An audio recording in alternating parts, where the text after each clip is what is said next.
ஏ hi, வணக்கம், good morning, have a great day. So இன்றைக்கி day 41வது நாளுக்கான 70 கேள்விகள் பார்க்கலாம். நீங்கள் வந்து நம்ம மொத்தமாக 100 நாள் 70 கேள்விகளாக 7000 கேள்விகள் பண்ணுறது தான் டார்கெட்டை வச்சு போயிட்டுருக்கோம். அந்த 7000 கேள்விகளை நீங்கள் முன்கூட்டியே புத்தகமாக வாங்கிக்கலாம். ருபீஸ் 799. நீங்கள் வந்து நம்மளோட இன்ஸ்டியூட் வாட்ஸ்அப் நம்பர் 7358910548 இந்த நம்பருக்கு வந்து பே பண்ணிவிட்டு அது சேம் நம்பருக்கு வந்து நீங்கள் வாட்ஸ்அப்பில் ரெசிப்ட் ஆர் ஸ்க்ரீன்ஷாட் வந்து ஷேர் பண்ணிங்கன்னா புக் வந்து அனுப்பிச்சிருவாங்க. விருப்பம் இருந்ததுன்னா வாங்கிக்கோங்க. அண்ட் ருபீஸ் 599 நீங்கள் வந்து யூனிட் 6க்கான கொஸ்டின் பேங்க் வாங்கிக்கலாம். யூனிட் 6 கிட்டத்தட்ட 20 கேள்விகள் இப்போது இம்பார்ட்டன்ஸ் ரொம்ப ரொம்ப அதிகமாக இருக்குது. வெயிட்டேஜ் பிரித்து கொடுத்த பிறகு அதில் 3635 கேள்விகள் கிட்ட நம்ம வந்து அதில் கொடுத்துருக்கோம். ஸோ நீங்கள் அந்த கேள்விகள் வந்து படிக்கிறது, அந்த 20 கேள்விகள் எழுதுறதுக்கு மிகவும் பயனுள்ளதாக இருக்கும். விருப்பம் இருக்கும் பட்சத்தில் நீங்கள் வந்து அதை வந்து வாங்கிக்கலாம். சரி, ஓகே டன். இன்றைக்கான அந்த டாப்பிக்குள்ளே நம்ம போகலாம். ஸோ ஃபஸ்ட்டு பர்டிகுலராக வந்து மயங்கொலி பிழைகள். ஃபஸ்ட் நான் கேள்வியை படிச்சிடுறேன். அதற்கு என்ன பொருளாக இருக்கும் அப்படின்னு நீங்கள் வந்து யோசிங்க. அதன் பிறகு அதை வந்து நம்ம பதிலாக வந்து சொல்லிடலாம். சரி, ஓகே டன். ஃபஸ்ட்டு நீங்கள் அந்த கேள்வி படிக்கும் போதே அதற்கான பதிலை வந்து டிசைட் பண்ணி வச்சுக்கணும். இதுவாக இருக்கும், இந்த கேள்விக்கு பதில் இதுவாக இருக்கும், இல்லை இது எனக்கு தெரியும், இது தெரியல, அந்த மாதிரிலாம் வந்து டிசைட் பண்ணிக்கணும். அப்புறம் அதற்கான பதிலை பார்க்கும்போது அது வந்து ஓகே சரியாக இருக்கா இல்லை தப்பாக இருக்கா இல்லை வாட் எவர் என்ன நடக்குது அப்படிங்கிறத புரிஞ்சிக்கலாம். பிளைண்டாக வந்து கன்சியூம் பண்ணாதீங்க. அது க்ரியேட் பண்ண அந்த கேள்வியை படிக்கும் போதே நீங்கள் வந்து அதுக்கு சார்ந்த பதிலை மைண்டுக்குள்ளே உருவாக்கி வச்சுக்கணும். அது என்ன தெரியுமோ அதை வந்து அனலைஸ் பண்ணிக்கணும். விருப்பம் இருந்தால் நீங்கள் வந்து கமெண்ட் பண்ணலாம் தாராளமாக. அந்த பதிலை வந்து கமெண்ட் பண்ணுங்கள். சரி, ஓகே டன். ஃபஸ்ட்டு கேள்வி புல். அதாவது நம்ம மொழியில் சொல்லணும், நமக்கு புரிகிற மாதிரி கலோக்கியெல்லாம் சொல்லணும் அப்படின்னா குண்டுலா. இன்னொரு புல் அப்படிங்கிறது வந்து பள்ளிக்கூடத்துக்கு வர லகரம். அதுபோல் அழகம், அப்புறம் அழகம் அப்படின்னு 2 இது பயன்படுத்துகிறோம். ஒன்று வந்து குண்டுலா, இன்னொன்று வந்து பள்ளிக்கூடத்துக்கு வரக்கூடிய லகரம். அதுபோல் அடுத்து அழகு அழகு அழகு 3 லகரங்களும் பயன்படுத்தியிருக்கோம். அழகு அழகு அழகு 3 லகரங்களுமே பயன்படுத்தியிருக்கோம். அடுத்து அழகை, அப்புறம் இன்னொரு அழகை. முதல் அழகை வந்து குண்டுலா பயன்படுத்தியிருக்கோம். அடுத்தது வந்து பள்ளிக்கூடத்துக்கு வரக்கூடிய லகரம். அதுபோல் ஆள், அப்புறம் ஆள் நெடில். முதல் ஆள் வந்து குண்டுலாவும், இரண்டாவது ஆளில் வந்து பள்ளிக்கூடத்துக்கு வரக்கூடிய லகரமும் பயன்படுத்தியிருக்கோம். அதுபோல் 6வது கேள்வி வந்து உள்கு உள்கு. முதல் வந்து குண்டுலா, அடுத்து வந்து பள்ளிக்கூடத்துக்கு வரக்கூடிய லகரம். அதுபோல் அடுத்து அலை அலை. முதல் அலை வந்து குண்டுலா பயன்படுத்தினது, அடுத்தது பள்ளிக்கூடத்துக்கு வரக்கூடிய அலை. அதுபோல் அல் மற்றும் அல், இதுலேயும் அதே போல் தான் முதல்ல சொன்ன கேள்வி போலவே தான் லகரங்கள் பயன்படுத்தப்பட்டிருக்கு. அதுபோல் அவள் அவள், இதுலேயும் அதே போல் தான் முதல்ல குண்டுலா, அடுத்ததில் வந்து பள்ளிக்கூடத்துக்கு வர லகரம். அதுபோல் கடைசி கேள்வி வந்து ஆழம் ஆழம். இதில் முதல்ல வந்து குண்டுலா, ரெண்டாவது வந்து சிறப்பு லகரம் பயன்படுத்தியிருக்கோம்ல அப்படிங்கிற சிறப்பு லகரம். சரி, பொருள் பார்த்துடலாம். முதல்ல வந்து புல், அதுக்கப்புறம் புல். இந்த முதல் புல் அப்படிங்கிறது குண்டுலா பயன்படுத்தினது வந்து மாடு புல் தின்னும் அந்த புல்லை குறிக்கிது. அதுபோல் இரண்டாவது புல் அப்படிங்கிறது பறவை. இது மிக மிக முக்கியமான ஒரு கேள்வி. தெளிவாக ஞாபகம் வச்சுக்கணும். இந்த இரண்டாவது புல் வந்து ரொம்ப இம்பார்ட்டண்ட்டான ஒரு கொஸ்டின். அதுபோல் அழகம் அழகம். முதல்ல வந்து குண்டுலாவும், அடுத்தது வந்து பள்ளிக்கூடத்துக்கு வர லாவும் பயன்படுத்தியிருக்கோம். முதல் லா அழகம் அப்படின்னா யானை திப்பிலி, யானை திப்பிலி. இரண்டாவது லாவான அழகம் அப்படிங்கிறது பெண் மயிர் கமா பண்ணி கன்னிமை, பெண் மயிர் அல்லது கன்னிமை பற்றி குறிக்குது. அதுபோல் அழகு அழகு அழகு அப்படின்னு 3 அழகு வந்து நம்ம பயன்படுத்துகிறோம். முதல்ல இருக்கக்கூடிய குண்டுலா அப்படின்றது பறவையின் மூக்கு அல்லது துடைப்பம், அதை குறிக்குது. இரண்டாவது இருக்கக்கூடிய சிறப்பு லகரம் அப்படிங்கிறது சிறப்பு, அழகு அப்படின்னா சிறப்பு. மூன்றாவது பள்ளிக்கூடத்துக்கு வரக்கூடிய லகரம் பயன்படுத்தியிருக்கோம். அந்த அழகு அப்படிங்கிறது பெண் மயிலை வந்து குறிக்குது. அதுபோல் அடுத்தது அழகை மற்றும் அழகை அப்படின்னு 2 விதமாக பிரிக்கிறோம். முதல்ல இருக்கக்கூடிய அழகை குண்டுலா பயன்படுத்தினோம்னா பிசாசம். இரண்டாவது இருக்கக்கூடிய அழகை பள்ளிக்கூடத்துக்கு வரக்கூடிய லகரம் பயன்படுத்தினோம்னா அழகாபுரி, அழகாபுரி அப்படிங்கிறத குறிக்குது.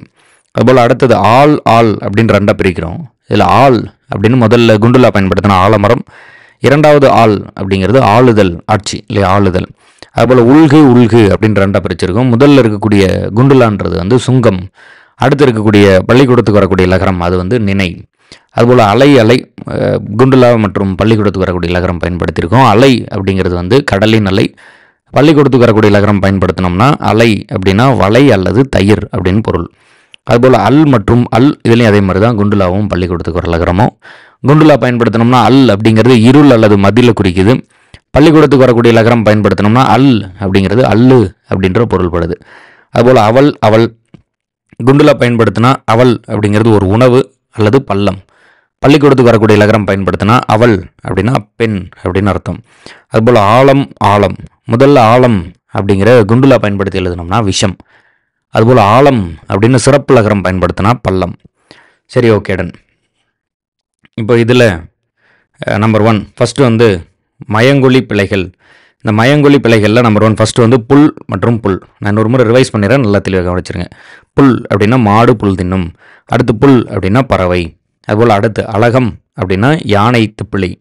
இன்னொரு அலகம் அப்படிங்கிறது பெண் மயிர் அல்லது கன்னிமை. அழகு அப்படிங்கிறது பறவையின் மூக்கு துடைப்பம். அதுபோல் அழகு அப்படிங்கிறது சிறப்பு. அழகு அப்படிங்கிறது பெண் மயில். அதுபோல் அடுத்து அழகை அப்படின்னா பிசாசம். அழகை அப்படின்னா அழகாபுரி. அதுபோல் ஆள் அப்படின்னா ஆலமரம். அடுத்து ஆள் அப்படின்னா ஆளுதல். அதுபோல் உள்கு அப்படின்னா சுங்கம். அடுத்த உள்கு அப்படிங்கிறது நினை. அதுபோல் அடுத்து அலை அப்படிங்கிறது கடலின் அலை. அதுபோல் அடுத்து அலை அப்படிங்கிறது வலை தயிர். அதுபோல் அடுத்து அல் அப்படிங்கிறது இருள் மதில். அதுபோல் அடுத்து அல் அப்படின்னா அல்லு அப்படின்னு பொருள். அதுபோல் அடுத்து அவள் அப்படின்னா ஒரு உணவு அல்லது பள்ளம். அடுத்து அவள் அப்படின்னா அப்பெண். அதுபோல் ஆழம் அப்படின்னா விஷம். அடுத்த ஆழம் சிறப்புலகரம் பயன்படுத்தினா ஆழம் அப்படின்னா பள்ளம். சரி, ஓகே. அடுத்தது அகர வரிசைப்படி சொற்களை சீர் செய்தல். இது நான் அங்கங்கே படித்து அப்படி அப்படியே ஆன்சர் சொல்லிட்டு வந்துடுறேன், ப்ராப்பராக கவனிங்க. சிந்தை, நவ்வி, முகில், புனல். ஸோ இதுதான் முதல் கேள்வி. சிந்தை, நவ்வி, முகில், புனல். ஸோ இதற்கு ஆன்சர் பார்த்தோம்னா ஆன்சர் என்னது? அகர வரிசைப்படி எழுதணும்னா ஃபஸ்ட்டு சிந்தை, அப்புறம் நவ்வி, அப்புறம் புனல், அப்புறம் முகில். ஸோ ப்ராப்பராக வந்து அதை அகர வரிசைப்படுத்தி எழுதிடணும். ஃபஸ்ட்டு நம்ம கேள்வியை படிக்கும் போதே மேபி நீங்கள் வீடியோ பாஸ் பண்ணிவிட்டு கூட அகர வரிசைப்படி அதை வந்து வரிசைப்படுத்தி பார்த்துக்கணும். அதுக்கப்புறம் ஆன்சர் கொடுக்கும்போது ஓகே இதுதான் ஆன்சர் அப்படிங்கிறத பார்த்துக்கோங்க. விருப்பம் இருந்ததுன்னா நம்ம ஃபஸ்ட்டு கேள்வி கொடுக்கும்போது அதை செக் பண்ணிவிட்டு அதை கமெண்ட் பண்ணி வச்சுருங்க. அப்புறம் சரியான ஆன்சர் கொடுக்கும்போது சரியாக இருக்கா என்ன அப்படிங்கிறத பொருத்தி பார்த்துக்கோங்க. கவனமாக வந்து படிங்க. அதுபோல் அடுத்து சிறுகதை, சார்பு, சோளம், செவ்வாழை, சூடாமணி. சிறுகதை, சார்பு, சோளம், செவ்வாழை, சூடாமணி. அகர வரிசைப்படி மாற்றினோம்னா அது எப்படி மாறுது அப்படின்ட்டுனா சார்பு, அப்புறம் சிறுகதை, அப்புறம் சூடாமணி, அதுக்கப்புறம் செவ்வாழை, அப்புறம் சோளம். ஸோ அகர வரிசைப்படி மாற்றும் போது சார்பு, சிறுகதை, சூடாமணி, செவ்வாழை, சோளம் அப்படின்னு மாறுது. அதுபோல் அடுத்த 3வது கேள்வி வீடு பேறு, வெகுளாமை, வையம், வேப்பிலை, வாழ்க்கை. ஸோ வீடு பேறு, வெகுளாமை, வையம், வேப்பிலை, வாழ்க்கை. இதை அகரவரிசைப்படி படுத்தி எழுதும் போது நம்ம இதை எப்படி அகரவரிசைப்படுத்துகிறோம் அப்படின்ட்டுனா ட்ரை பண்ணி பாருங்கள், பாஸ் பண்ணிட்டு கூட. அதுக்கப்புறம் ஆன்சர் பார்த்துக்கோங்க. கவனம், ஆன்சர் கொடுக்குறேன்.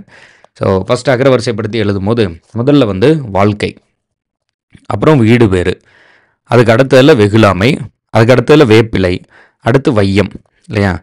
ஃபஸ்ட்டு வந்து வாழ்க்கை, அப்புறம் வீடு பேறு, அப்புறம் வெகுளாமை, அப்புறம் வேப்பிலை, அப்புறம் வையம். ஈஸியான கொஸ்டின் தான், டக்கு டக்குன்னு கொண்டு வந்துடலாம்.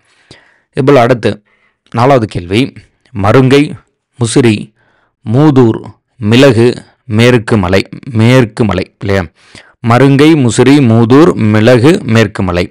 இதை நம்ம அகரவரிசைப்படி எழுதணும் அப்படின்ட்டுனா ஃபஸ்ட்டு என்னது? மருங்கை, அடுத்து மிளகு, அடுத்து முசிறி, அடுத்து மூதூர், அடுத்து மேற்கு மலை. ஸோ இதுதான் வரிசை. மருங்கை, மிளகு, முசிறி, மூதூர், அடுத்து மேற்கு மலை. ஸோ கேள்வியை தெளிவாக படிச்சுக்கணும். மருங்கை, முசிறி, மூதூர், மிளகு, மேற்கு மலை.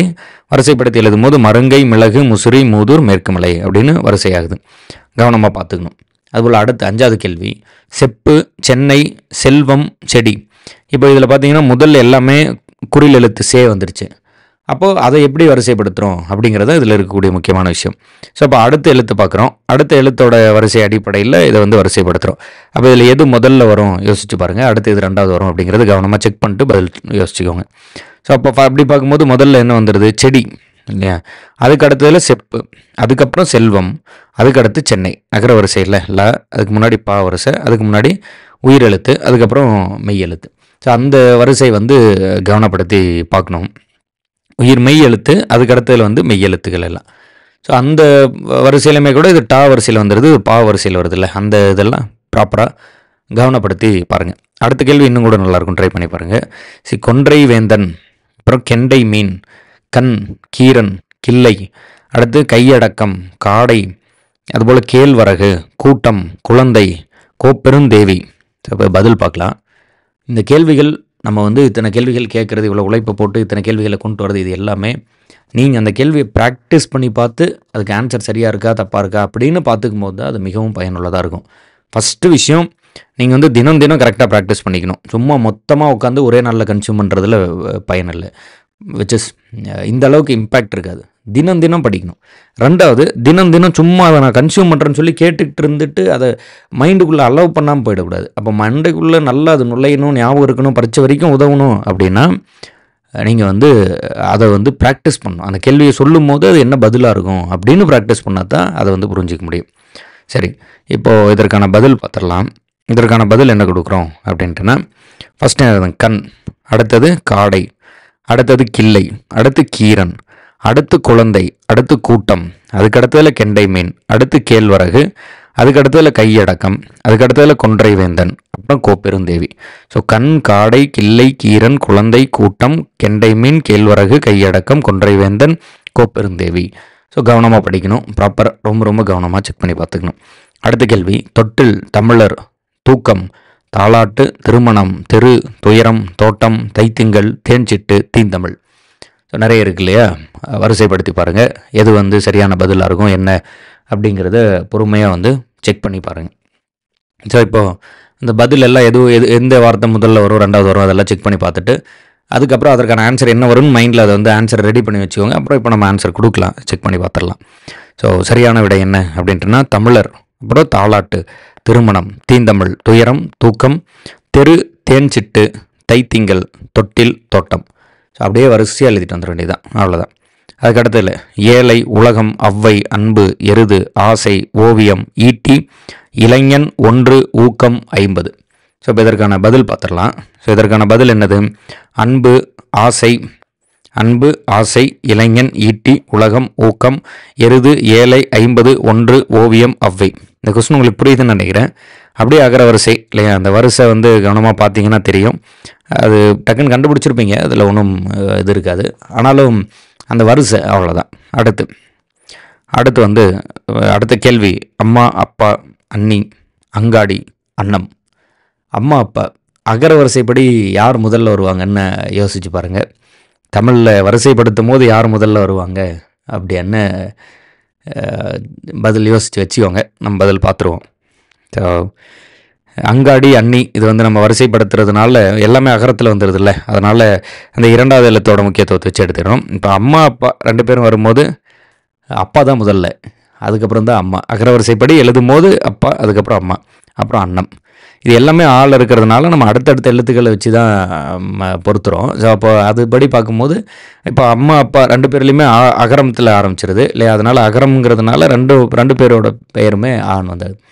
இப்போ அகர வரிசைப்படி பொறுத்துனா யார் முதல்ல வருவாங்க அப்படின்னு இது பண்ணலாம். அது ஒரு நல்ல கேள்வி இல்லையா? நல்லா இருக்கு. சரி, ஓகே டன். அடுத்து ஆமை, ஆசிரியர், ஆண்டு, ஆடு, ஆத்திரம், ஆயிரம், ஆவணி, ஆலை, ஆறு, ஆர்வம். எல்லாமே நெடில் இருக்குது இல்லையா? இப்போ இதை வந்து நம்ம பொறுத்துனா என்ன பதில் வரும் அப்படின்னு பார்த்துக்கலாம். ஸோ அந்த கேள்வியை பார்த்துருங்க, அதுக்கான பதில் சொல்லிடுறேன். ஆசிரியர், ஆடு, ஆண்டு, ஆத்திரம், ஆமை, ஆயிரம், ஆர்வம், ஆவணி, ஆலை, ஆறு. ஸோ இதுதான் பதில். இதன் அடிப்படையில் நம்ம வந்து பொருத்திக்க வேண்டியதான். ஸோ இதை இன்னொரு முறை கூட நான் வந்து படிச்சிடுறேன், டக்குன்னு படிச்சிடுறேன். வெறும் ஆன்சர் மட்டும் படிக்கிறேன். நீங்கள் பொறுமையாக ஒரு முறை அதை வந்து ப்ராக்டிஸ் பண்ணிக்கோங்க. இந்த மொத்த பிளேலிஸ்ட்டோட பயன்பாடுமே நீங்கள் வந்து அதை ப்ராக்டிஸ் பண்ணிக்கிறதுல தான் இருக்குது. வெறுமனே அதை வந்து நம்ம கொண்டு போயிட்டால் ஒரு யூஸுமே இல்லை. அதனால் முடிஞ்ச அளவுக்கு தயவு செஞ்சு கண்டிப்பாக வந்து அந்த கேள்வியை பார்த்துட்டு வீடியோ பாஸ் பண்ணிட்டு கூட அது என்ன ஆன்சராக இருக்கும் அப்படின்னு நோட்டு, பேனா, பேப்பரில் வச்சு எழுதி ப்ராக்டிஸ் பண்ணுங்கள். கவனம். சிந்தை, நவ்வி, புனல், முகில். 2வது கேள்வி என்ன சொல்கிறோம்? சார்பு, சிறுகதை, சூடாமணி, செவ்வாழை, சோளம். அதுபோல் வாழ்க்கை, வீடு பேறு, வெகுளாமை, வேப்பிலை, வையம். அடுத்ததில் மருங்கை, மிளகு, முசிறி, மூதூர், மேற்கு மலை. அதுபோல் செடி, செப்பு, செல்வம், சென்னை. அடுத்ததில் கண், காடை, கிள்ளை, கீரன், குழந்தை, கூட்டம், கெண்டை மீன், கேழ்வரகு, கையடக்கம், கொன்றை வேந்தன், கோப்பெருந்தேவி. அப்படியே அந்த வருஷம் உங்களுக்கு புரியுதுன்னு நினைக்கிறேன். அதுபோல் தான் அடுத்ததும் தமிழர், தாலாட்டு, திருமணம், தீந்தமிழ், துயரம், தூக்கம், தெரு, தேன்சிட்டு, தைத்திங்கள், தொட்டில், தோட்டம். அதுபோல் அடுத்தது வந்து அன்பு, ஆசை, இளைஞன், ஈட்டி, உலகம், ஊக்கம், எருது, ஏழை, 50, ஒன்று அண்ட் ஓவியம் மற்றும் அவ்வை. அதுபோல் அடுத்து அங்காடி, அண்ணி, அப்பா, அம்மா, அன்னம். அதுபோல் அடுத்தது வந்து ஆசிரியர், ஆடு, ஆண்டு, ஆத்திரம், ஆமை, ஆயிரம், ஆர்வம், ஆவணி, ஆலை, ஆறு. ஸோ இது மாதிரி வந்து பொறுத்திருக்கோம். அடுத்து மரபு பிழையை நீக்குதல். இதெல்லாம் நான் ஒரு முறை படிக்கிறேன். இப்போ நேற்று கூட இது மாதிரி ஒரு கேள்வியில் வந்து சரியான ஒரு டிஸ்கஷன் போயிட்டு இருந்தது. பூ பறிக்கணுமா கொய்யணுமா அப்படின்னு சொல்லி. அது ரிலேட்டடாக நம்ம கூட டெலிகிராமில் அதை பற்றி ஒரு போஸ்ட் ஒன்று போட்டிருந்தோம். நம்மளோட இன்ஸ்டாகிராம் பேஜெலாம் கூட அது ரிலேட்டடாக போஸ்ட் போட்டிருந்தோம் இல்லையா. கூகுள் பண்ணால் நீங்கள் வந்து பரி அப்படிங்கிறது மரபு பிழை அப்படின்னு வருது. பட் ஒரு தமிழாசிரியர் கொடுத்த விளக்கம்னு சொல்லி ஒரு செடிக்கு ஒரு மாதிரி வரும், அந்த மாதிரி ஒரு விளக்கம் இருக்குது. ஸ்கூல் புத்தகத்தில் அது ஒரு கொஸ்டினாக கேட்டிருக்காங்க, கொய் அல்லது பரி அப்படின்னு சொல்லி. ஒரு சில கைடில் வந்து கொய் அப்படின்னு கொடுத்துட்றாங்க, ஒரு சில கைடில் பரின்னு இருக்குது. அதனால அது ஒரு சந்தேகத்துக்குரிய விஷயமாகவே இருக்குது. அதை மைண்டில் போட்டு வச்சுப்போம், ரொம்ப போட்டு அதை குழப்பிக்காதீங்க. அதன் பிறகு அதை வந்து பார்த்துப்போம். சரி, இப்போ அந்த மரபு பிள்ளை என்னங்கிறது அதை அப்படியே நான் வந்து படிச்சிடறேன், 2 முறை வாசிக்கிறேன், காது கொடுத்து கேட்டுருங்க. பாட்டு பாடு, தயிர் கடை, விடை கூறு, அதுபோல் யானை பாகன், அதுபோல் கூடை முடை, அதுபோல் பாய் பின்னு, அதுபோல் வீடு கட்டினார், ஓவியம் புனை, அதுபோல் அடுத்து படம் வரை, கலை பரி. ஸோ அடுத்தது வந்து பாட்டு, இன்னொரு முறை படிச்சிடறேன். பாட்டு பாடு, தயிர் கடை, விடை கூறு, யானை பாகன், அதுபோல் கூடை முடை, அதுபோல் பாய் பின்னு, வீடு கட்டினார், அதுபோல் ஓவியம் புனை, படம் வரை, கலை பரி. கலை பரி. சரி, இது வந்து நம்ம ஒரு முறைக்கு 2 முறை வாசிச்சாச்சு. நீங்கள் இன்னும் 10 முறை கூட வாசித்து பாருங்கள், அதில் ஒன்றும் தவறு இல்லை. ஆனால் அது உள் வாங்கிக்கோங்க, அவ்வளோதான் தேவை. நிதானமாக பொறுமையாக ப்ராப்பராக படிங்க தயவு செஞ்சு. சரி, அடுத்த 4வது கலை சொற்கள் அறிதல். இல்லை எதுவுமே நம்ம அரைச்சி வைக்கல, கொஸ்டின் ஆன்சர் மாதிரி இல்லை, உள் வாங்கிக்கோங்க, கவனிச்சிக்கோங்க. அடுத்த டாப்பிக்கில் அதுக்கு அடுத்த டாப்பிக்கில் கொஞ்சம் கொஸ்டின்ஸ் இருக்கும், கவனிச்சிக்கலாம். எலக்ட்ரானிக் டிவைசஸ் மின்னணு கருவிகள், சோசியல் ரிஃபார்மர் சமூக சீர்திருத்தவாதி, வாலண்டியர் அப்படின்னா தன்னார்வலர், அதுபோல் சலைன் சாயில் அப்படின்னா கலர் நிலம், சென்டென்ஸ் அப்படின்னா சொற்றொடர், அதுபோல் எஸ்டுரிஸ் அப்படின்னா கலிமுகங்கள், கமோடிட்டி எக்ஸ்சேஞ்ச் அப்படின்னா பண்டமாற்று முறை, சுகர்கேன் ஜூஸ் கரும்பு சாறு, லைட் ஹவுஸ் அப்படின்னா கலங்கரை விளக்கம், டெண்டர் கோகனட் அப்படின்னா இளநீர். டெண்டர் கோகனட் அப்படின்னா இளநீர். ஸோ இப்போ இதற்கான பதில் எல்லாம் பார்த்துடலாம். எலக்ட்ரானிக் டிவைஸ் மின்னணு கருவிகள், சோசியல் ரிஃபார்மர் சமூக சீர்திருத்தவாதி, வாலண்டியர் அப்படின்னா தன்னார்வலர், சலைன் சாயில் அப்படின்னா கலர் நிலம், சென்டென்ஸ் அப்படிங்கிறது சொற்றொடர், அதுபோல் எஸ்டுரிஸ் அப்படின்னா கலிமுகங்கள், கமோடிட்டி எக்ஸ்சேஞ்ச் பண்டமாற்று முறை, அதுபோல் அடுத்து சுகர் கேன் ஜூஸ் அப்படின்னா கரும்பு சாறு, லைட் ஹவுஸ் அப்படின்னா கலங்கரை விளக்கம், டெண்டர் கோகனட் அப்படிங்கிறது இளநீர். டெண்டர் கோகனட் அப்படிங்கிறது இளநீர். இதை வேணால் மறைச்சி வச்சிருக்கலாம் கடைசி, டெண்டர் கோகனட்னா என்னன்னு சொல்லிட்டு. சரி, ஓகே, அடுத்தது பார்ப்போம். ஆங்கில பழமொழிக்கு இணையான தமிழ் பழமொழிகள். ஒரு முறைக்கு 2 முறை படிக்கிற, காது கொடுத்து கேட்டுருங்க. இது வந்து ஒரு மாதிரி கவனிச்சுக்க வேண்டிய ஒரு விஷயம்தான். மணி மேக்ஸ் மெனி திங்ஸ், பணம் 10 செய்யும், பணம் பாதாளம் வரை பாயும், எல்லாமே சொல்லலாம். அடுத்து ஈகிள் டோன்ட் கேட்ச் ஃப்ளைஸ், புலி பசித்தாலும் புல்லை தின்னாது, புலி பசித்தாலும் புல்லை தின்னாது. யூனியன் இஸ் ஸ்ட்ரென்த் அப்படின்னா ஒற்றுமையே பலம், ஒன்றுபட்டால் உண்டு வாழ்வு, அது மாதிரிலாம் சொல்லலாம். Slow and steady wins the race, முயற்சி திருவினையாக்கும், முயற்சி திருவினையாக்கும். Okay, slow and steady wins the race, முயற்சி திருவினையாக்கும். Prevention is better than cure, வருமுன் காப்பதே சிறந்தது. ஃபர்ஸ்ட் டிசர்வ் தென் டிசையர், முடவன் கொம்பு தேனுக்கு ஆசைப்படலாமா. சரி, okay, first deserve then desire இல்லையா. சரி, இதுக்குள்ளேயே அடுத்ததில் வந்து little strokes fell great oaks, அடிமேல் அடி அடித்தால் அம்மியும் நகரும். அடுத்து டிட் ஃபார் டேட், பழிக்கு பழி, ஒர்க் இஸ் ஒர்க்ஷிப், செய்யும் தொழிலே தெய்வம். Time is gold, old is gold. காலம் பொன் போன்றது இல்லையா, காலம் உயிர் போன்றது, போனால் திரும்ப வரவே வராது. சரி, ஓகே. ஸோ இப்போ இதில் வந்து நம்ம என்ன ப்ராப்பராக புரிஞ்சிக்கணும் அப்படின்ட்டுனா, நீங்கள் வந்து பரீட்சையில் எழுதும் போது அப்ஜெக்டிவ் டைப்பில் தான் கேள்வி எழுத போகிறீங்க அப்படின்னா உங்களுக்கு ஆன்சர் அங்கேயே கண்ணு முன்னாடி இருக்கும், போட்டு கன்ஃபியூஸ் பண்ணிக்காதீங்க. லைக் வந்து இதுவா அதுவா, மேபி வேறு சில ஏதாவது மொழிபெயர்ப்புகள் வராதா அப்படின்னு சொல்லி கன்ஃபியூஸ் ஆகாதீங்க, அது பிரச்சனை இல்லை. ஏன்னா நமக்கு அங்கே பதில் ஆல்ரெடி இருக்கும், இருக்கிறதுல எது சரியான பதில் தான் சூஸ் பண்ண போகிறோம். இங்கே நம்ம ஆப்ஷன் எதுவும் இல்லாமல் டைரெக்டாக ஒன்லைனராக பார்க்குறோம், அதனால இங்கே வந்து நம்ம டைரெக்டான ஒரு டிக்ளரேஷன் கொடுக்குறோம். அதுக்காக இது மட்டும்தான் அப்படின்னு ஆகாது, அங்கே எது பொருந்துதோ அதை வச்சு நம்ம எழுதிக்க வேண்டியதான். இப்போது மணி மேக்ஸ் மெனி திங்ஸ் அப்படின்னு நம்ம எழுதுகிறோன்னா, நோயற்ற வாழ்வே குறைவற்ற செல்வம் அப்படின்னு நம்ம வந்து மொழிபெயர்க்க போகிறது இல்லை. அதற்கு பணம் சம்மந்தப்பட்டு ஏதோ ஒன்று வருது, அப்போ அதில் எது அப்படிங்கிறத அங்கே இருக்கிறத வச்சு நம்ம பொருத்தி பார்த்து எழுதிக்கலாம். அதனால் கவனமாக உள்வாங்கிக்கோங்க, பார்த்துக்கலாம். So money makes many things, பணம் 10 செய்யும். ஈகிள்ஸ் டோன்ட் கேட்ச் ஃப்ளைஸ், புலி பசித்தாலும் புல்லை தின்னாது. யூனியன் இஸ் ஸ்ட்ரென்த், ஒற்றுமையை பலம், ஒற்றுமையே பலம். Slow and steady wins the race, முயற்சி திருவினையாக்கும். Prevention is better than cure, வருமுன் காப்பதே சிறந்தது. ஃபர்ஸ்ட் டிசர்வ் தென் டிசையர், முடவன் கொம்பு தேனுக்கு ஆசைப்படலாமா, little strokes fell great oaks, அடிமேல் அடி வைத்தால் அம்மையும் நகரும், டிட் ஃபார் டேட் பழிக்கு பழி, அடுத்து ஒர்க் இஸ் ஒர்க்ஷிப் வச்சு செய்யும் தொழிலே தெய்வம், டைம் இஸ் கோல்டு அல்லது ஓல்டு இஸ் கோல்டு, காலம் பொன் போன்றது, காலம் பொன் போன்றது. பிறமொழி சொல்லுக்கு இணையான தமிழ் சொல். அடுத்தது வந்து நான் கொஞ்சம் நிறைய கமெண்ட் பண்ண வேண்டிய தேவை இருக்குது. இப்போ முன்னாடி இருந்ததெல்லாம் கூட டக்கு டக்குன்னு ஆன்சர் கண்டுபிடிச்சிருப்பீங்க. இதை கண்டிப்பாக கமெண்ட் பண்ணுங்கள். விச் இஸ் வந்து முறை அந்த கேள்வியை நான் எல்லா கேள்விகளும் படிக்கிறேன். அப்போ வந்து அதற்கு என்ன பதிலாக இருக்கும் யோசித்து வச்சுக்கோங்க. அதை கமெண்ட் கூட பண்ணி வச்சுருங்க. அப்புறம் நம்ம சரியாக பதில் சொல்லும் போது அது சரியாக இருக்கா அப்படின்னு பொருத்தி பார்த்துக்கோங்க. ஸோ ஃபஸ்ட்டு கேள்வி என்னது? சுரீலிசம். அடுத்து ஃபார்மலிசம். அடுத்து இதுவும் அதே போல தான், முன்னாடி கேள்வி போல தான். நம்ம ஒரு தமிழாக்கம் கொடுக்குறோம், அதுவே தான் இருக்கணும் அப்படிங்கிற கட்டாயம் ஒன்றும் கிடையாது. வேறு ஏதாவது ஒரு தமிழாக்கம் இருக்கலாம். பரீட்சையில் நம்ம அப்ஜெக்டிவ் டைப்பை தான் எழுத போகிறோம். அங்கே எது பொருந்துதுன்னு பார்த்து நம்ம சரியாக ஆன்சர் எழுதிடலாம். இப்போதும் அந்த அந்த அந்த சின்னனம், அதற்கான அர்த்தம் என்னங்கிறத உள்வாங்கி வைங்க, போதுமானது. போஸ்ட் ஸ்ட்ரக்சரலிசம், அதுபோல் லிங்குவிஸ்டிசம், சைக்கோ அனாலிட்டிசம், போஸ்ட் கலோனியலிசம், அதுபோல் ஃபார்மலிசம், அதுக்கப்புறம் நரேட்டிவிசம், போஸ்ட் மாடர்னிசம், அதுக்கப்புறம் ஹிஸ்டாரிக்கலிசம். ஓகே, ஸோ ஃபஸ்ட்டு பிறமொழி சொல்லுக்கு இணையான தமிழ் சொல் சுரீலிசம் அப்படின்னா என்ன சொல்கிறோம்? மிகை நடப்பியல். அதுபோல் ஃபார்மலிசம் அப்படின்னா உருவவியல். அண்ட் போஸ்ட் ஸ்ட்ரக்சரலிசம் அப்படின்னா பின் அமைப்பியல். லிங்குவிஸ்டிசம் அப்படின்னா மொழியியல். அதுபோல் சைக்கோ அனாலிட்டிசம் அப்படின்னா உளவியல் இல்லையா? போஸ்ட் கலோனியலிசம் அப்படின்னா பின்காலனித்துவம். ஃபார்மலிசம் அப்படின்னா வடிவியல். நரேட்டிவிசம் அப்படின்னா எடுத்துரைப்பியல். போஸ்ட் மாடர்னிசம் அப்படின்னா பின் நவீனத்துவம். ஹிஸ்டாரிக்கலிசம் அப்படின்னா வரலாற்றியல். Okay done. 7வது யூனிட் பார்த்துடலாம். 41வது கேள்வியில் 7வது யூனிட், 41வது நாள் இல்லையா? 7வது யூனிட் பார்க்கலாம். இன்னா 40 சிறுபஞ்ச மூலம் தொடர்பான செய்திகள். இன்னா 40 நூலின் காலம் என்ன? கேள்வியெல்லாம் படிக்கிற ஆன்சர் என்னவாக இருக்கும் கமெண்ட் பண்ணி வைங்க, யோசிச்சு வைங்க. அதுக்கப்புறம் பதில் பார்த்துடலாம். இதை இன்னொரு முறை படிச்சிட்டோம் தானே? இன்னொரு முறை படிச்சிட்டோமான்னு தெரில. நான் வேகமாக இந்த டாபிக் இன்னொரு முறை படிச்சிடறேன். சுரீலிசம் மிகை நடப்பியல், ஃபார்மலிசம் உருவவியல், அதுபோல் போஸ்ட் ஸ்ட்ரக்சரலிசம் அப்படின்னா பின் அமைப்பியல், அதுபோல் இங்கே வந்து லிங்குவிஸ்டிசம் மொழியியல், சைக்கோ அனாலிட்டிசம் உளவியல், போஸ்ட் கலோனலிசம் பின் காலனித்துவம், ஃபார்மலிசம் வடிவவியல், அதுபோல் நரேட்டிசம் எடுத்துரைப்பியல், போஸ்ட் மாடர்னிசம் பின் நவீனத்துவம், ஹிஸ்டாரிக்கலிசம் வரலாற்றியல். சரி, இன்னா 40 சிறுபஞ்ச மூலம் தொடர்பான செய்திகளில் முதல் கேள்வி படித்தோம். இன்னா 40 நூலின் காலம் என்ன?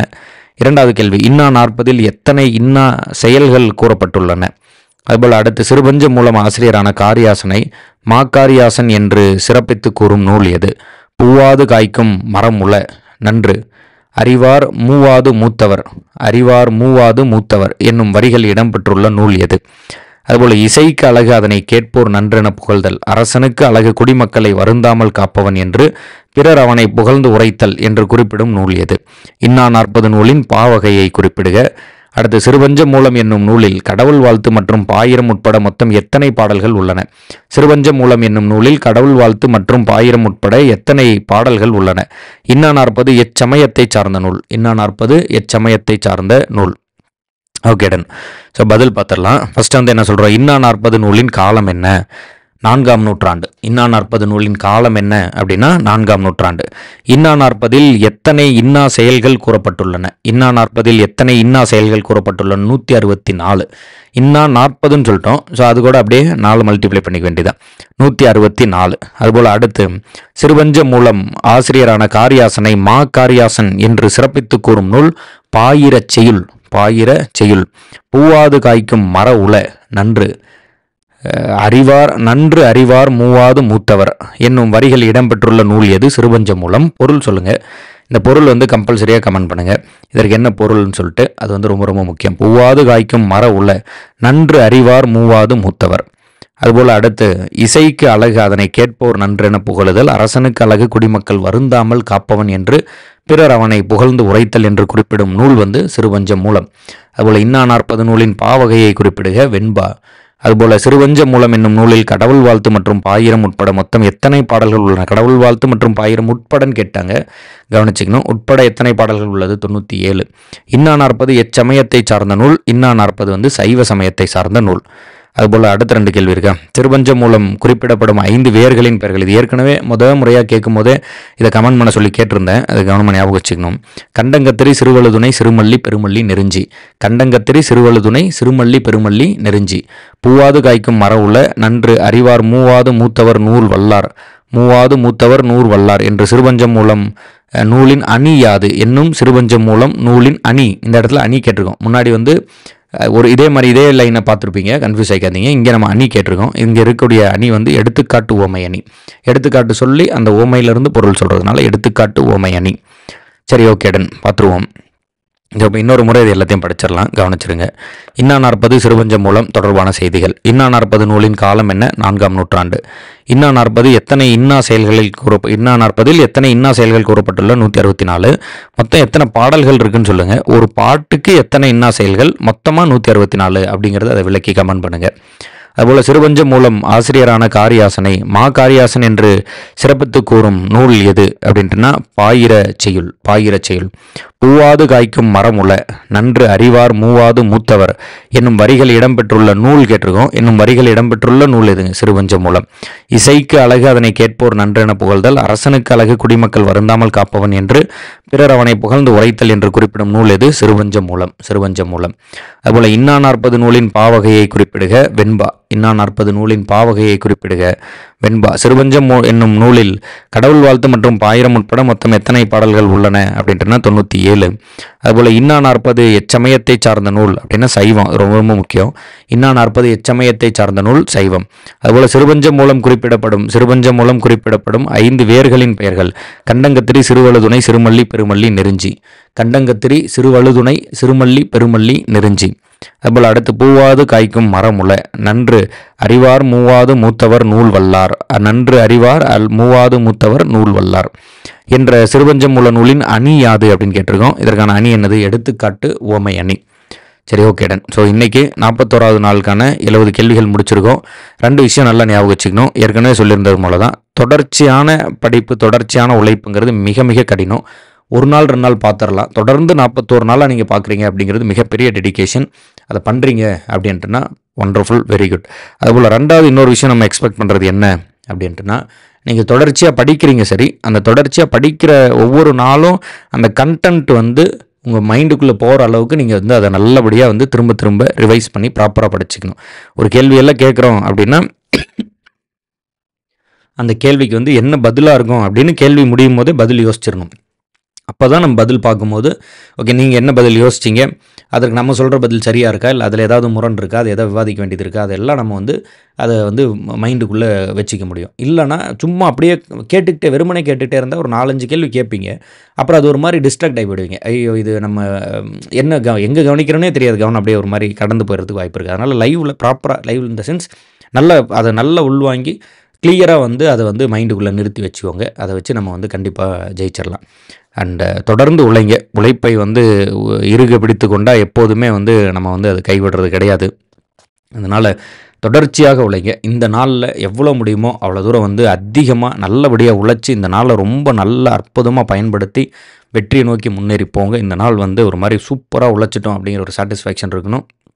இந்த நாளில் நீங்கள் எவ்வளோ படிச்சிங்களோ, ஏதாவது படிச்சிருக்கோம் நேற்று இரவு வரைக்கும் அல்லது இன்றைக்கி காலையில் இப்போ 6 மணிக்குன்னா முன்னாடி நாள் வரைக்கும் என்ன படிச்சிங்க அப்படிங்கிறத இந்த வீடியோட டிஸ்கிரிப்ஷன்லேயே வந்து ஒரு கூகுள் ஃபார்ம் இருக்கும், அதில் போய்ட்டு நீங்கள் ஃபில் பண்ணலாம். இல்லைனா கூட தனியாக ஒரு நோட்டு பேனாவை போட்டு வச்சுக்கிட்டு அதில் ப்ராப்பராக எழுதி வைங்க. அன்னன்னைக்கு என்ன பண்ணீங்க அப்படிங்கிற அந்த டெய்லி ரொட்டீனை ப்ராப்பராக எழுதுங்க.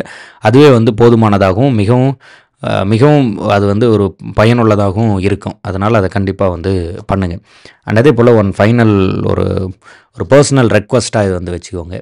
அது நம்மளோட அந்த வீடியோ வந்து இன்னும் ஒரு பெருவாரியான அந்த தமிழ் படிக்கக்கூடிய க்ரௌடுக்கு போய் சேர வேண்டிய ஒரு தேவை இருக்குது. இன்னும் சேரலன்னு நான் நினைக்கிறேன் பர்சனலாக. அதனால இதை ஒரு எனக்கு செய்யக்கூடிய ஒரு உதவியாக நினச்சிட்டு உங்களோட படிக்கக்கூடிய சக நண்பர்களுக்கு, ஃப்ரெண்ட்ஸுக்கோ, ஃபேமிலிக்கோ யார் ப்ரிப்பேர் பண்ணிக்கிட்டு இருக்காங்களோ அவங்களுக்கு வந்து இதை கண்டிப்பாக ஷேர் பண்ணுங்கள். இந்த வீடியோ லைக் பண்ணி வைங்க. ஸோ தட் வந்து அது வந்து யாரை போய் சேரணுமோ அவங்கள போய் சேரட்டும்.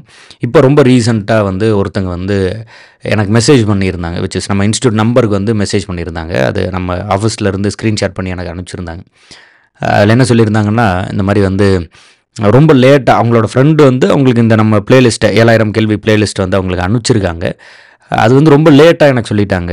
முன்னாடியே சொல்லியிருந்தா நான் வந்து ஃபஸ்ட்லேருந்தே ஃபாலோ பண்ணியிருப்பேன். ரொம்ப நல்லா இருந்தது. அந்த மாதிரிலாம் ஒரு மாதிரி ஒரு ரொம்ப சூப்பரான ஒரு நல்ல ஒரு ஃபீட்பேக் ஒன்று அவங்க வந்து அனுப்பிச்சிருந்தாங்க. அது பார்க்கவே ரொம்ப நல்லா இருந்தது. அது ஒரு மாதிரி ரொம்ப ப்ளசண்ட்டாக இருந்தது. நம்ம செய்கிற வேலை அது வந்து பெரிய அளவில் வந்து யாரை போய் சேரணுமோ அவங்கள சேரும்போது அங்கேருந்து கிடைக்கக்கூடிய அந்த ஃபீட்பேக் வந்து அது மிகப்பெரிய ஒரு உந்து சக்தியாக இருக்கும். நம்ம வந்து ஸ்டூடெண்ட்டை மோட்டிவேட் பண்ணி படிங்கன்னு சொல்கிறது ஒரு பக்கம் இருந்தால் கூட, இன்றைக்கி கூட பர்சனலாக இன்றைக்கி வந்து நான் வந்து ஆஃப்லைனில் கிளாஸ் எடுக்கும்போது ஒரு மதியம் போல் என்ன இந்நேரத்தில் எங்கே இருக்கீங்க அப்படின்னு நார்மலாக ஒரு ஸ்டூடெண்ட் ஒருத்தர் வந்து கேட்டார். அப்போ டக்குன்னு அவரே பக்கத்தில் இருந்தவரே ஒருத்தர் பதிலும் சொன்னார். இந்த மாதிரி எங்கே நிம்மதி இருக்கோ அங்கே தானே இருக்க முடியும் அப்படின்னு அவரே பதில் சொன்னார். அது ஒரு மாதிரி ரொம்ப நல்லா இருந்தது. நம்ம என்ன வேலைகள் செஞ்சுக்கிட்டு இருந்தாலும் கூட இந்த டீச்சிங் வந்து அது வந்து ஒரு பெரிய ஒரு நிம்மதி, ஒரு பெரிய பேஷன். அது மிக அருமையான ஒரு விஷயமாக வந்து எனக்கு பர்சனலாக நான் நினச்சிக்கிறேன். அதனாலேயே அதை வந்து பல மணி நேரங்கள் அது தொடர்ச்சியாக பண்ணும்போது அது வந்து பெருசாக நம்ம கடினமாக தெரியறதில்ல. அது அந்த பேஷன் ஒரு மாதிரி அதை கடினப்படுத்துறது இல்லை. அதுதான். அதனால நான் என்ன சொல்ல வரேன் அப்படின்ட்டுனா, அது வந்து யாருக்கு மேபி அவங்களுக்கு அந்த ஃபஸ்ட்டு வீடியோ அப்போவே அவங்க ஃப்ரெண்ட் வந்து அவங்களுக்கு ஷேர் பண்ணியிருந்தாங்கன்னா, மேபி முதல்ல இருந்தே பார்த்துருப்பாங்க. கிட்டத்தட்ட இப்போ ஒரு 40 நாள் வந்துட்டோம்ல. இப்போ 40 நாளாக நான் வந்து அதை மிஸ் பண்ணிட்டேன் அப்படின்னு அது ஒரு மாதிரி வருத்தப்பட்டும், அண்ட் மோரோவர் நல்லா இருக்குது அப்படிங்கிற அந்த ஒரு பாசிட்டிவான விஷயத்தை பற்றியும் பேசி அனுப்பிச்சிருந்தாங்க. அது நல்லா இருந்தது. அதனால நீங்கள் மேபி நம்ம நினைக்கலாம்ல, தெரியும் பார்த்துருப்பாங்க அதனால நம்ம ஷேர் பண்ண வேண்டாம் அப்படின்னு நினைக்கலாம். பட் அது ஒன்ஸ் வந்து ஒரு நல்ல ஒரு சேச்சுரேட்டடான பாயிண்ட்டு, நல்ல நம்ம வந்து சொல்லக்கூடிய விஷயங்கள் யாரை போய் சேரணுமோ அவங்கள கண்டிப்பாக போய் சேர்ந்துரும் அப்படிங்கிற பாயிண்டில் அது வந்து பிரச்சனை இல்லை. பட் இப்போ நம்ம வந்து ரொம்ப ரொம்ப பட்டிங்கான ஒரு ஆட்கள் இல்லை. அதனால நம்ம இவ்வளோ உழைப்பை போட்டு அது போய் சரியான டைமில் சரியான ஆட்களை போய் சேரணும். இப்போ பரீட்சைக்கு ஒரு நாள் முன்னாடி நம்மளோட இந்த 7000 கேள்விகள் பிளேலிஸ்ட்டு போய் ஒரு புதுசாக ஒரு ஸ்டூடெண்ட்டை சேர்ந்துருந்தால் அது அவர் மேபி ஒரு நாளில் உட்காந்து அத்தனை வீடியோவும் பார்த்தா கூட நம்மளே எல்லா வீடியோலையும் சொல்லி வச்சுருக்கோம்ல. நீங்கள் ஒரே ஒரு நாளில் வந்து கன்சியூம் பண்ணாமல் தினம் படிச்சிங்கன்னா தான் இந்த பிளேலிஸ்ட்டுக்கு ஒரு காரணம் இருக்கும். அப்போ தான் அது வந்து கொஞ்சம் கொஞ்சமாக அந்த கண்டென்ட்டை உங்களுக்கு வந்து நல்லா ரிவைஸ் பண்ணி வைக்கும் அப்படின்னு எல்லா வீடியோலையும் சொல்லியிருப்போம். அதனால் விருப்பம் இருந்ததுன்னா நீங்கள் வந்து உங்களோட சக ஆஸ்பிரண்ட்ஸ்க்கு யாரெல்லாம் படிக்கிறாங்களோ, ஃப்ரெண்ட்ஸ் அண்ட் ஃபேமிலி யார் இருந்தாலும் அவங்களுக்கு கண்டிப்பாக ஷேர் பண்ணுங்கள். அதை பற்றி பேசுங்க. ஸோ தட் அது வந்து யாரை ரீச் பண்ணுமோ அவங்கள போய் ரீச் பண்ணட்டும். விருப்பம் இருந்தால் ஸ்டேட்டஸ்லேயோ இன்ஸ்டாகிராம்லேயோ அந்த மாதிரிலாம் கூட ஷேர் பண்ணி அதை வந்து யாரை போய் அடையணுமோ அந்த பர்டிகுலர் மாணவர்களை போய் அடையிற மாதிரி அதுக்கு வந்து பாதை வகுத்து வைங்க. And keep supporting us. மதியம் 2 மணிக்கு வந்து நம்ம ஜிஎஸ் வீடியோ வந்து 30 கேள்விகள் பண்ணுறோம். ஸோ அதில் வந்து கண்டிப்பாக ஒரு 30 கேள்விகள் ப்ளஸ் அதோட துணை கேள்விகள் எல்லாமே இருக்கும். அதையும் வந்து நீங்கள் வந்து விருப்பம் இருந்ததுன்னா வந்து அதை கண்டிப்பாக யூஸ் பண்ணிக்கலாம். ட்ரை பண்ணுங்கள். நல்லா வந்து ஒரு 30 கேள்வி தினம் போது இப்போ அதுவே கிட்டத்தட்ட ஒரு 500-600 கேள்விகள் கிட்ட வந்துருச்சு. அந்தளவுக்கு வந்து அது ஒரு 30 கேள்வி ப்ளஸ் துணை கேள்வியாக போகும்போது அது இப்போ 10 நாளாக ப்ராக்டிஸ் பண்ணியிருந்தீங்கன்னாவே அது 1000 கேள்வி ஆயிருக்கும். ஸோ அந்தளவுக்கு அதை வந்து ப்ராப்பராக யூஸ் பண்ணிக்கோங்க. தொடர்ந்து சந்திப்போம். வேறு ஒரு வீடியோவில் நம்ம வந்து சந்திப்போம். Keep supporting us. Thank you so much. டடா.